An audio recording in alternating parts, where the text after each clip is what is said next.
ગુજરાત કિચનમાં સ્વાગત છે તમારા બધાનું। અને આજે આપણે બનાવવાના છે તે છે તે આપણે છે તે શિયાળામાં છે તે મજા પડી છે અને શિયાળાની ઋતુમાં છે તે આનાથી છે તંદુરસ્તી સારી રહે તેવી જ વસ્તુ આપણે બનાવવાના છે। તે આપણે છે તે એકદમ નવું અને છે તે જોતા જ ખાવાનું મન થઈ જાય તેવું આપણે શાક બનાવવાના છે। તે આપણે ગાજરનું અને બટેટાનું શાક બનાવવાના છે। ગાજર બટેટાનું કઈ રીતના બનાવવું શાક તો હું તમને આગળ બતાવું છું, જેથી કરીને તમે કન્ટિન્યુ રહેજો વિડીયોમાં અને વિડીયોને લાઈક અને સબસ્ક્રાઇબ કરી દેજો, જેથી કરીને તમને આવા અનેક વિડીયો તમારા સુધી પહોંચી શકે।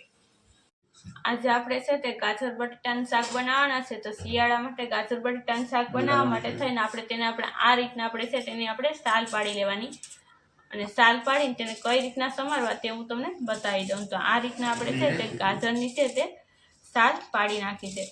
તો હવે તેને આપણે છે તે સમારી લેશું। તો તેને સમારવા માટે થઈને આપણે ઉપરથી આ રીતના કાપી લેશું, નીચેથી કાપી લેવાનું। હવે તેને આપણે છે તો આ રીતના આપણે સમારવાનું છે। તો આ રીતના થઈ જાય એટલે આમાં વચ્ચેથી જે હોય છે તે આપણે કાઢી લેવાનું અને પછી આપણે છે તેને આપણે સમારી નાખવાનું આ રીતના કરીને।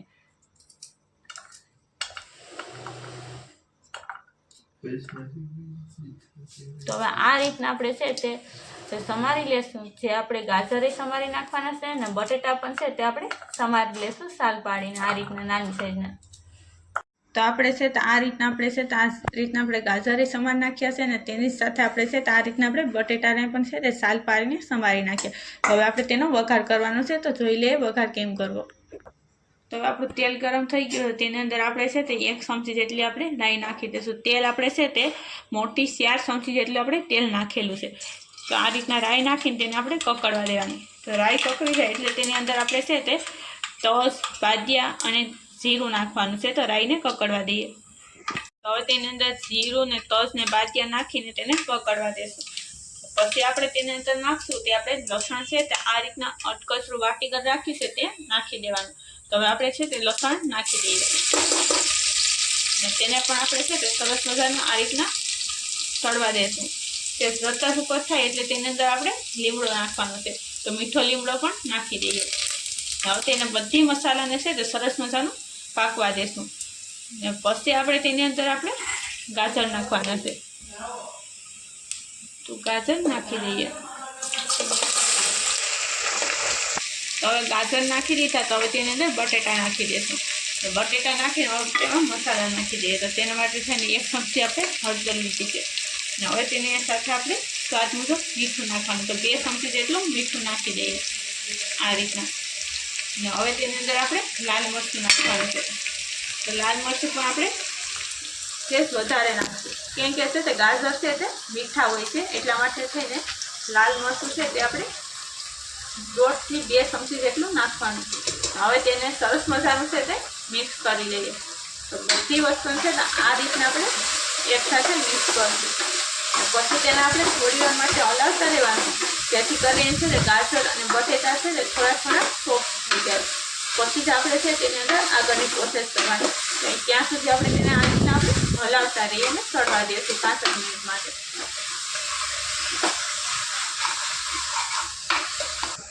તો હવે તેની અંદર આ રીતના સરસ મજાનું છે તે 5 મિનિટ લગન ચડવા દેવાનું, પછી તેની અંદર આપણે લીલા ધાણા નાખી દઈશું।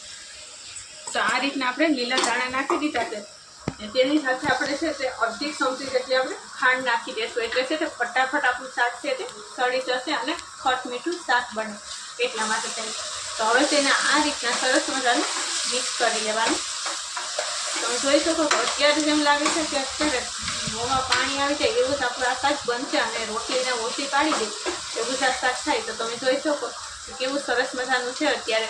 હવે તેની અંદર આપણે પાણી નાખવાનું છે કે જેથી કરીને છે ગાજર અને બટેટા સળી જાય। તો 1 ગ્લાસ જેટલું આપણે પાણી નાખવાનું છે। આ રીતના આપણે 1 ગ્લાસ પાણી નાખી દીધું છે। તો હવે તેની અંદર આપણે સીટી કરી નાખશું। તો હવે તેનું આપણે ઢક્કણ સેટ કરી દઈએ અને આપણે છે તેની આપણે 2 થી 3 સીટી કરવાની। આ રીતના આપણે તેનું ઢક્કણ પેક કરી દીધું ને હવે તેને 3 સીટી થવા દેશું। તો હવે આપણે 3 સીટી થઈ ગઈ તો ગેસને આપણે ઓફ કરી દેશું આ રીતના અને હવે છે તેને આપણે છે તે નીચે ઉતારી દેશું। તો હવે તેને આપણે છે નીચે ઉતારીને થોડી વાર માટે ઠંડુ થવા દેશું, એટલે તેની અંદરથી છે તે આ રીતના કરીએ એટલે હવા છે તે નીકળી જાય એટલા માટે થઈને ઠંડુ થવા દઈએ। તો હવે આપણે તેને નીચે ઉતારી લીધું છે. તેમાં આપણે ઢક્કણ ખોલી નાખ્યું છે. તો હવે તમે જોઈ શકો કેવું સરસ મજાનું છે. તો આ રીતના છે તે બટેટા ગાજરનું શાક છે તે બની ગયું. તો હવે તેની અંદર આપણે છે તે સિંગ છે તે પીસી ગળ રાખી છે તે નાખી દઈશું આ રીતે. આ રીતના હવે તેની અંદર લીલા ધાણા પણ નાખી દઈએ. ઝાઝા નથી નાખવાના, થોડાક જ નાખશું. ને હવે તેને સરસ મજાનું મિક્સ કરી લેશું, જેથી કરીને છે તે બધાને જોતા જ છે તે ખાવાનું મન થઈ જાય તેવું જ છે તો આપણું આ શાક રેડી થાય. તો હવે તેને આપણે સર્વ કરવા માટે એક પ્લેટમાં કાઢી લઈએ. તો હવે તમે જોઈ શકો કે સરસ મજાનું આપણું શાક છે તે આ રીતના મિક્સ થઈ ગયું. તો હવે તેને આપણે છે તે એક પ્લેટમાં કાઢી લઈશું સર્વ કરવા માટે. તો આ રીતના શિયાળામાં છે તે સ્પેશિયલ છે તો આપણે આ રીતનું શાક એક વખત તો ચોક્કસ બનાવવું જોઈએ, કે જેથી કરીને છે તે બધા લોકોનું ફેવરિટ થઈ જાય ને બધાને ભાવે પણ, અને ગાજરથી છે તે શરીરમાં તંદુરસ્તી પણ સારી રહે છે. તો આ રીતના તમે પણ ચોક્કસ બનાવજો ને આને તમે છે તે રોટલી સાથે, પરોઠા સાથે અથવા તમે છે તે ભાખરી સાથે પણ તમે તેને આને સર્વ કરી શકો છો. તેવું જ આ શાક બને છે. તો તમે જોઈ શકો કેવું સરસ મજાનું આપણું શાક છે તે બની અને રેડી થઈ ગયું. તો આ રીતના તમે પણ ચોક્કસ બનાવજો, અને નવા હોય તો ચેનલને સબસ્ક્રાઈબ કરી દેજો અને લાઇક કરી દેજો, ને કોમેન્ટમાં બતાવજો તમે આ રેસીપી કેવી લાગી છે તે. તો તેની ઉપર આપણે થોડાક આ રીતના લીલા ધાણા નાખી દઈશું, અને તૈયાર છે આપણું ગાજર બટેટાનું શાક. તો આ રેસીપી તમે પણ બનાવશો.